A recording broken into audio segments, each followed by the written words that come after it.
با سلام به رفقای مشتی بدفوتی باحال، اومدیم با کلی خبر از کریس و مسی تا وینی و یامال و همینطور رقابت تیمایی مثل بارسا و رئال. پس لایک و بکوب و تا آخر ویدیو همراهمون باش که در انتظار حمایتاتون نشستم و دارم میگم رفیقم کجایی؟ دقیقاً کجایی؟ راستی به عشق شما کانال تلگرام بدفوتم راه انداختیم که لینکش تو دیسکریپشن هست و دعوتتون میکنم حتما بیایید که اونجا هم دور هم باشیم. تو زندگی دنبال کسی بگردید که همونقدر دوستتون داشته باشه که رونالدو فوتبالو دوست داره. تاریخ سازی کریستیانو تو فوتبال همچنان ادامه داره و حالا اون در شبی که هوادارای النصر تو دقیقه 40 واسه 40 سالگی کریس براش تشویق ایسلندی رفتن با گلزنی دوباره و خوشحالی بی اندازه نشون داد که همونقدر که مادرش رو سکوها واسش خوشحاله، خودش هم همچنان عاشقانه به توپ و مستطیل سبز عشق میورزه و سن براش واقعا یه عدده. یادمه تو سال 2022 وقتی کریس تو منچستر نیمکت نشین شد، بعدش هم با اشک جام جهانی رو ترک کرد و اون سال کمترین آمار گل تو کریرش رو ثبت کرد. همه گفتن که اون تموم شده و تا بیشتر از این آبروی خودش رو نبرده باید خداحافظی کنه. اما حالا اون تو 2 سال حدود 100 تا گل زده و در صدر اخبار فوتبال هنوز اسمش شنیده میشه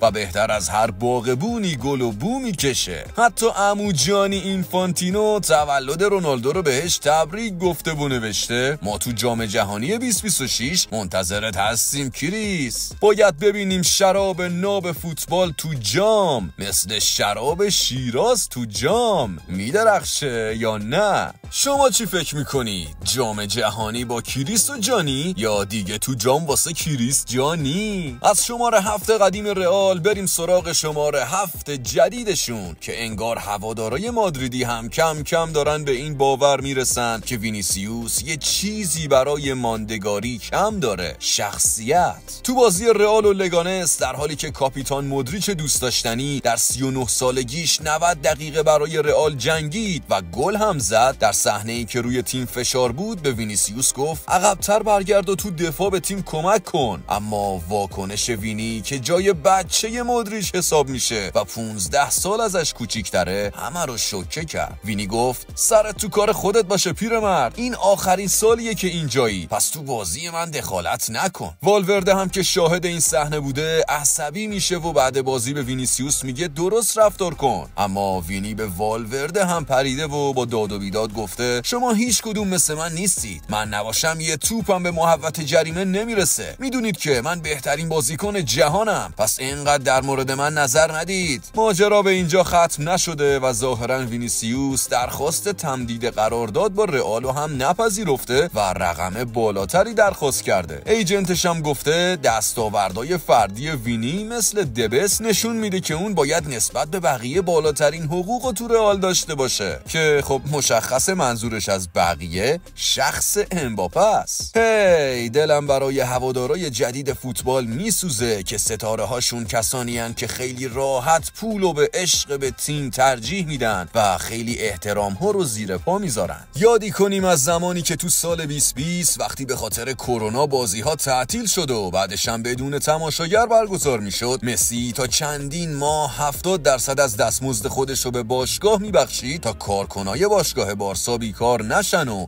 حقوق داشته باشن. یا تو سال آخر حضورش تو کاتالونیا 50% از دستمزد خودش رو کم کرد تا بتونه هنوز تو بارسا بمونه. اما خب لاپورتا تلاشی برای ثبت قراردادش نکرد. نکته اینجاست که اون موقع مسی 6 تا توپ طلا داشت و اینطوری عاشق تیمش بود، اما وینیسیوس با ادعای توپ طلای نبرده اینجوری دل هوادارا و بزرگای تیمشو میشکنه. خیلیا میگن دلیل این که مسی بیشترین پاس گل تاریخو داده هوش بالا و نبوغ بازی سازیشه، اما قطعاً باید کنار اینها بخشندگی لئو رو هم اضافه کرد. مثل همین چند شب پیش که میامی بازی داشت و در حالی که مسی یه گل زده بود 2 موقعیت تک به تک دیگه هم داشت که میتونست با گل کردنشون هتریک کنه، اما هر دو رو به بازیکنای جوون تیم پاس داد تا اونا گل بزنن. خلاصه که وینیسیوس باید یاد بگیره که برای محبوبیت چیزای زیادی مهم مهمه که فقط یکیش خوب بازی کردنه. نظر منصفانه هوادارای بدفوتی رئال در مورد وینی چیه؟ تو کامنت ها بگید برام. اما بریم سراغ دربی مادرید و جدال حساس رئال و اتلتیکو که بیشتر شبیه کوپا آمریکا بود، چون یه طرف آلوارز و دیپاول و مولینا و کورئا و سیمئونه آرژانتینی بودن و اون سمت وینیسیوس و رودریگو و اندریکو میلیتائو از برزیل. تازه به این جمع برزیلی باید مارسلو هم اضافه کنیم که به دعوت پرز برای قدردانی از این فرفری دوست داشتنی که به تازگی از فوتبال خداحافظی کرده در برنابئو حاضر شده بود و پیش از شروع مسابقه مودریچ به نمایندگی از باشگاه رئال پیرنی با امضای تمام اعضای تیم به مارسلو تقدیم کرد و جلوش تعظیم کرد تا یه بار دیگه نشون بدن محبوبیت فقط از راه احترام و معرفت به دست میاد، چیزی که مودریچ و مارسلو همیشه داشتن و به خاطر همینه که بین غیر رئالی ها هم محبوبن. در رقابت دو تیم شهر مادرید 90 دقیقه حمله و جنگندگی و دوندگی فنی رو دیدیم که واقعا درس فوتبال بود. اگه بازی رو دیده باشید حتما حرفمو تایید میکنید که چطور دو تیم هم در حمله و هم در دفاع محشر بودن و نتیجه شطرنج سیمئونه و آنجلوتی یه تساوی سخت 1-1 بود. ستاره اتلتی ها خولیان آلوارز به این صورتی که امباپه با رسم شکل نشون میده یه پنالتی چیپ تمیز زد و بعد هم خود امباپه رو ریباند ضربه بلینگام گل تساوی رو زد که اگه بخوایم به زبان استاد خیابانی بگیم تو بازی رئال و اتلتیکو بارسلونا برنده شد، چون تساوی مادریدی ها فقط به نفع بارسلونا بود، چرا که آبی اناری ها که 10 نفره هم بودن با شکست 4-1 سویا خودشونو دوباره به کورس قهرمانی رسوندن و حالا نفس داغ فیلیک پشت گردن مادریدی ها حس میشه. ماشین گلزنی بارسایا باز هم تو این بازی گل زد تا با 31 گل زده در تمام رقابت‌های این فصل از صلاح پیشی بگیره تا تعداد مدعیان توپ طلا باز هم بیشتر بشه. البته یه بنده خدایی هم هست به اسم دمبله که تو 10 بازی آخرش 15 تا گل زده، ولی خب اگه 100 تا دیگه هم بزنه هیچ وقت جزو لیست توپ طلا نمیاد. این وضعیت بالای جدول لالیگاست که 3 تیم با اختلاف 1 امتیاز سپر به سپر هم پیش میرن. از آمار پشمریزون وینیسیوس که مثل کریس رونالدو و ابراهیم تهامی خودشو بهترین بازیکن جهان میدونه در تقابل با اتلتیکو بگم که 12 مسابقه با اتلتی ها انجام داده و اندازه موهای سر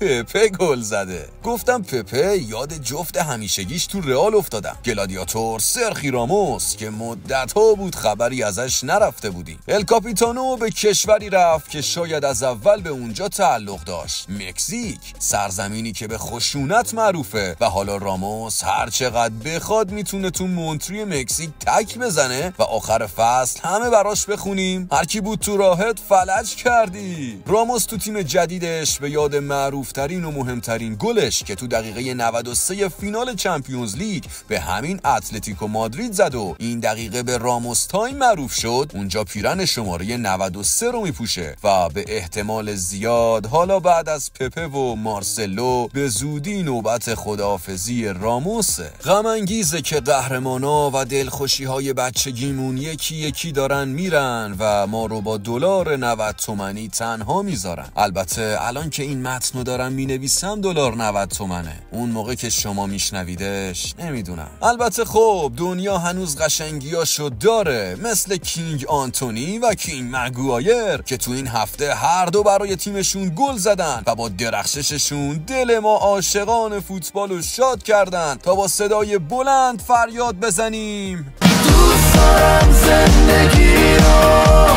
اما همنام مگوایر در بایرن یعنی هری کین که سمبل خوششانسیه در مسیر تاریخ سازی قرار گرفته و اگه خدا بخواد و بخت یاری کنه و لورکوزن و دورتموند همینطوری تر بزنن امسال دیگه اولین جامشو میگیره و به کم افتخارترین بازیکن معروف جهان تبدیل میشه. بریم ببینیم رفیقمون ادمین ایرانی پیج فیفا چی جدید پست گذاشته. بله ضربه رو برم چه بی تردیده داره میرقص و غیر میده چشاش دل ما رو دریده چیه اسم ور پریده به تو چه دختر نه